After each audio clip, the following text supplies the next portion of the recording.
ಶಾಗೆ ಧಿಕ್ಕಾರ. ಇವತ್ತಿನ ದಿವಸ ನಾವು ಅಂಬೇಡ್ಕರ್ ಅವರ ಸಲುವಾಗಿ ಈ ಒಂದು ಬೃಹತ್ ಪ್ರತಿಭಟನಾ ರ್ಯಾಲಿಯನ್ನು ಹಮ್ಮಿಕೊಂಡಿದ್ದೇವೆ. ಆದ್ದರಿಂದ ಎಲ್ಲ ಅಹಿಂದ ವರ್ಗದವರು ಮತ್ತು ಬೇರೆ ಸಮಾಜದವರು ಕೂಡ ಈ ಒಂದು ಬೆಂಬಲಕ್ಕೆ ಅವರು ಕೂಡ ಸಹಕಾರ ತೋರಿದ್ದಾರೆ. ಎಲ್ಲರಿಗೂ ಧನ್ಯವಾದಗಳು. ಈ ಅಂಬೇಡ್ಕರ್ ಅವರ ಬಗ್ಗೆ ಅಮಿತ್ ಶಾ ಅವರು ಸರಿಯಾಗಿ ಸಂವಿಧಾನವನ್ನು ತಿಳಿದುಕೊಂಡು ಮಾತಾಡಬೇಕಾಗಿತ್ತು. ಅವರು ಅದನ್ನು ಮಾಡಿಲ್ಲ.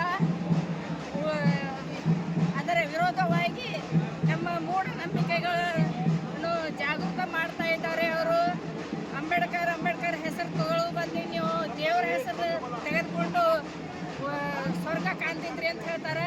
ಆದರೆ ಇದು ಅವರ ತಪ್ಪ ಹೇಳಿಕೆ. ಅವರು ಇನ್ನು ಮೂಢನಂಬಿಕೆಯಲ್ಲಿ ಜನರನ್ನು ಒಯ್ತಾ ಇದ್ದಾರೆ, ಕಗ್ಗತ್ತಲ ಕಡೆ ಒಯ್ತಿದ್ದಾರೆ. ಆದ್ದರಿಂದ ಈ ಒಂದು ಬೃಹತ್ ಪ್ರತಿಭಟನೆ ಎಲ್ಲ ಕಡೆ ನಡಿಬೇಕು ಮತ್ತು ಈ ಅಮಿತ್ ಶಾ ಈ ಸಂಸತ್ನಿಂದ ಹೊರಗೆ ಹೋಗುವವರೆಗೂ ಇದು ಪ್ರತಿಭಟನೆ ಇರಬೇಕಂತ ಹೇಳಿ ನಾನು ನಮ್ಮ ಎಲ್ಲರಿಗೂ ವಿನಂತಿ ಮಾಡ್ಕೊತೀನಿ. ಜಿಲ್ಲಾ ಪಂಚಾಯತ್ ಮಾಜಿ ಪ್ರೆಸಿಡೆಂಟ್ ಸುಜಾತ ಕಳ್ಳಿಮನಿ.